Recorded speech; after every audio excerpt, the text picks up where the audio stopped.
ஒரு சிறிய கிராமத்தில் ரவி மற்றும் ராம் என்ற இரண்டு நண்பர்கள் வாழ்ந்து வந்தார்கள். அவர்கள் இருவரும் மிகவும் நெருங்கிய நண்பர்கள். ஒரே பள்ளியில் படிப்பார்கள். ஒன்றாக விளையாடுவார்கள்.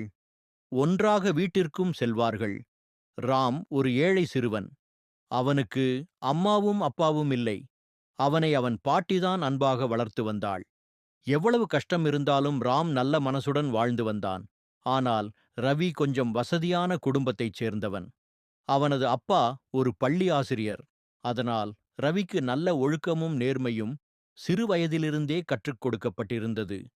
ஒரு நாள் பள்ளி முடிந்து இருவரும் சாலையில் பேசிக்கொண்டே நடந்து சென்றார்கள். அப்போது அவர்கள் முன்னால் ஒரு இருசக்கர வாகனம் வேகமாக சென்று கொண்டிருந்தது. அந்த வாகனத்தில் இருந்த இரண்டு பேரும் அவசரமாக எங்கோ சென்று கொண்டிருந்தார்கள். திடீரென்று அவர்கள் எடுத்துச் சென்ற பை ஒன்று கீழே சாலையில் விழுந்தது. ஆனால் அவர்கள் அதை கவனிக்கவே இல்லை. வேகமாக அங்கிருந்து சென்று விட்டார்கள்.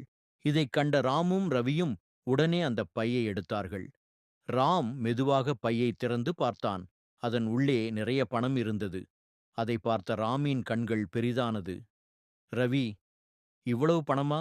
நாம் இதை வைத்துக் கொண்டால் நமக்கு எவ்வளவு உதவியாக இருக்கும் தெரியுமா என்று சொன்னான். ஆனால் ரவி உடனே தலையசைத்தான். இல்லை ராம், இது நம்ம பணம் இல்லை. யாரோ ஒருவர் கஷ்டப்பட்டு சம்பாதித்த பணம். அதை இழந்தவர் இப்போது எவ்வளவு பதட்டமாக இருப்பார் தெரியுமா என்றான்.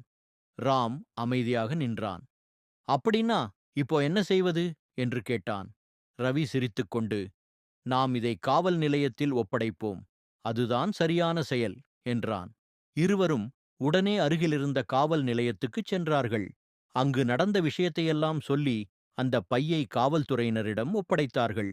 காவல்துறையினர் இருவரின் நேர்மையையும் பார்த்து மிகவும் மகிழ்ந்தார்கள். சில மணி நேரங்களுக்குப் பிறகு அந்த பணத்தை இழந்த மனிதர் காவல் நிலையத்துக்கு வந்தார். பணம் மீண்டும் கிடைத்ததில் அவர் கண்களில் கண்ணீர் வந்தது. இன்னும் இந்த உலகத்தில் இப்படிப்பட்ட நல்ல குழந்தைகள் இருக்கிறார்கள் என்பதில் எனக்கு மகிழ்ச்சி என்று அவர் சொன்னார். அவர் இருவருக்கும் பரிசு கொடுக்க முயன்றார். ஆனால் ரவி மெதுவாக, நாங்கள் செய்தது எங்கள் கடமைதான் என்றான். அதை கேட்ட ராமியின் மனமும் மாறியது. அன்று முதல் அவனும் நேர்மையாக வாழ வேண்டும் என்று முடிவு செய்தான். அந்த நாளுக்குப் பிறகு அவர்கள் இருவரின் நட்பும் இன்னும் வலுவானதாக மாறியது.